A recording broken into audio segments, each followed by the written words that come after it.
Hello everyone, welcome to Wake Up Brain fingerprint analysis program. I am नम्रता।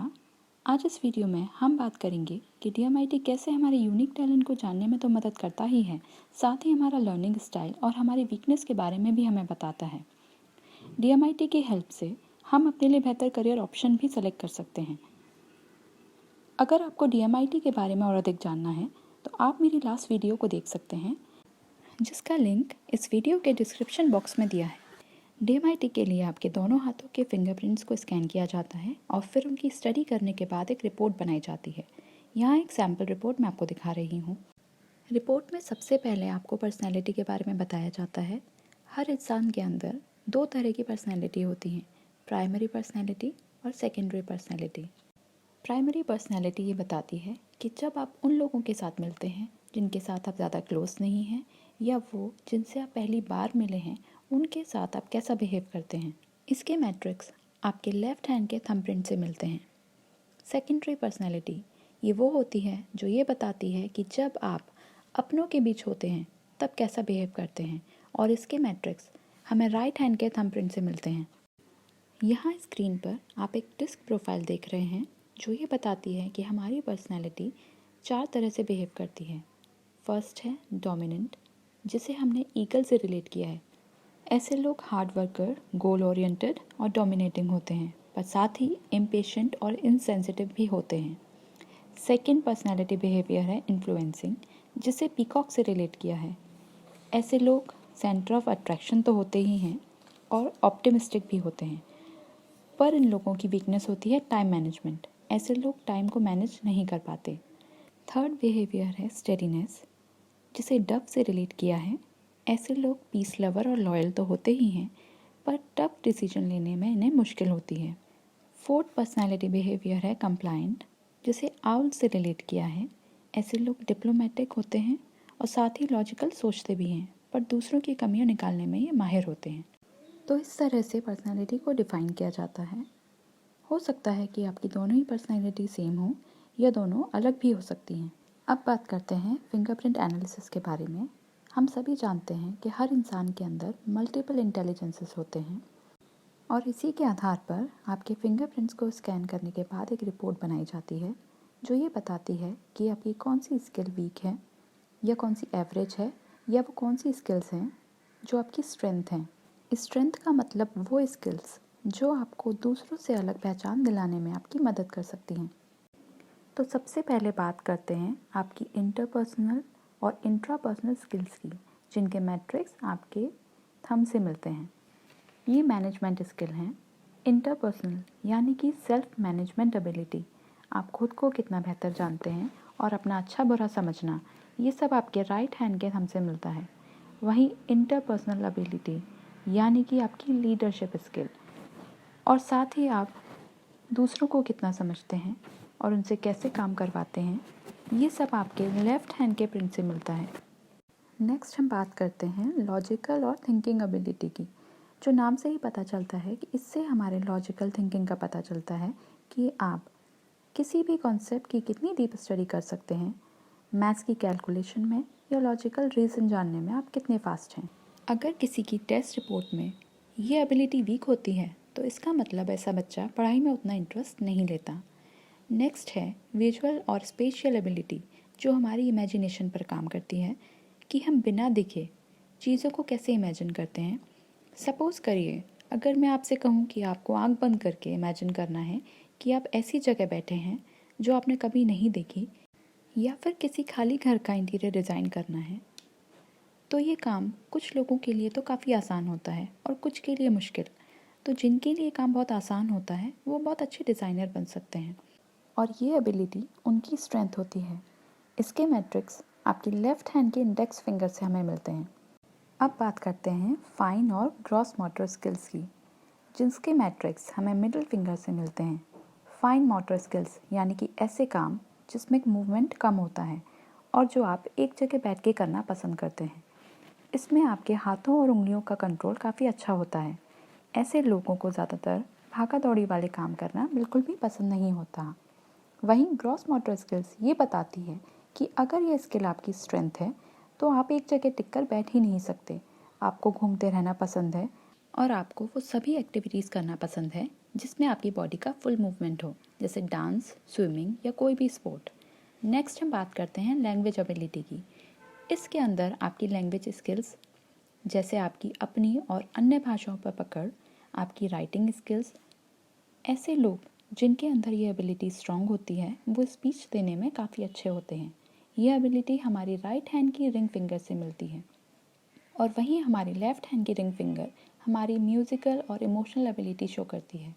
अगर ये ability आपकी strength है तो आप अपनी फीलिंग्स और इमोशंस को काफ़ी अच्छे से एक्सप्रेस कर पाते हैं। ऐसे लोग काफ़ी क्रिएटिव होते हैं और इनको म्यूज़िक का भी काफ़ी अच्छा सेंस होता है, पर साथ ही इनका गुस्सा भी बहुत तेज़ होता है। नेक्स्ट है आपकी लिटिल फिंगर। राइट हैंड की लिटिल फिंगर आपकी ऑब्जर्वेशन स्किल्स को शो करता है कि आप अपने आसपास की चीज़ों को कितना ऑब्जर्व करते हैं। ऐसे लोग जिनकी ये स्किल्स काफ़ी अच्छी होती हैं, उनको क्वेश्चन पूछने में काफ़ी मज़ा आता है। वो लोग नेचर में रहना पसंद करते हैं और इनको लोगों से मिलना जुलना भी काफ़ी पसंद होता है, क्योंकि आप जितना बाहर निकलेंगे उतना ही ऑब्जर्व करेंगे। वहीं वो लोग जिनके अंदर ये एबिलिटी वीक होती है, ऐसे लोगों को ज़्यादा घूमना फिरना पसंद नहीं होता। ऐसे लोग सिर्फ अपने काम में ही मस्त रहते हैं। फाइनली आती है लेफ़्ट हैंड की लिटिल फिंगर, जो आपकी विजुअल एबिलिटी के बारे में बताती है। ऐसे लोग जिनकी ये एबिलिटी स्ट्रांग होती है, ये ड्राइंग, क्राफ्ट में काफ़ी अच्छे होते हैं और इनकी विजुअल मेमोरी काफ़ी अच्छी होती है और एक बार देखने के बाद ये उसे आसानी से याद भी कर लेते हैं। तो इस तरह से ये आपकी 10 इंटेलिजेंसेस हैं जिसके आधार पर आप अपने लिए बेहतर फील्ड या करियर सेलेक्ट कर सकते हैं और साथ ही अपनी वीकनेस के बारे में जानकर खुद को और इम्प्रूव भी कर सकते हैं। अब आता है हमारा लर्निंग स्टाइल। हम 4 तरह से सीखते हैं। पहले वो जो खुद से इंस्पायर होकर सीखते हैं, यानी कि जिनको बस बता दिया जाए कि उन्हें क्या करना है तो वो खुद से ही करके उसे सीख लेते हैं। ऐसे लर्नर्स को सेल्फ कॉग्निटिव लर्नर कहा जाता है। दूसरे वो लर्नर्स जो दूसरों को करता हुआ देखकर या उनसे इंस्पायर होकर सीखते हैं। ऐसे लर्नर्स को अफेक्टिव लर्नर कहते हैं। अब बात करते हैं हमारा थर्ड लर्निंग स्टाइल, यानी कि रिवर्स लर्निंग स्टाइल। ऐसे लोगों के सोचने और काम करने का तरीका औरों से काफ़ी अलग होता है। ये कुछ हटकर सोचने वालों में से होते हैं। ज़्यादातर इनोवेटर और साइंटिस्ट का लर्निंग स्टाइल भी यही होता है, इसलिए इन्हें रिवर्स लर्नर कहा जाता है। अब आता है हमारा फोर्थ लर्निंग स्टाइल, यानी कि रिफ्लेक्टिव लर्नर्स। ये लर्नर्स थोड़े से आलसी होते हैं, इसलिए इनको ज़्यादातर कामों के लिए पुश करना पड़ता है, पर अगर इनको डिसिप्लिन में रखा जाए तो ये बच्चे भी काफ़ी कुछ अचीव कर सकते हैं। DMIT की मदद से आप अपना लर्निंग स्टाइल जान सकते हैं। ज़रूरी नहीं है कि आपका लर्निंग स्टाइल एक ही हो, ये एक या एक से ज़्यादा भी हो सकता है और जो ज़्यादा डोमिनेटिंग और इफ़ेक्टिव होता है उसी के बेसिस पर आप खुद को बेहतर गाइड कर सकते हैं। आखिर में हम बात करते हैं क्वोशंट के बारे में। जनरली हम सिर्फ एक के बारे में ही जानते हैं और वो है IQ, यानी कि इंटेलिजेंट क्वोशंट। पर यहाँ हम IQ के अलावा 3 और क्वोशंट के बारे में बात करेंगे, जो है EQ, AQ और CQ। सबसे पहले IQ।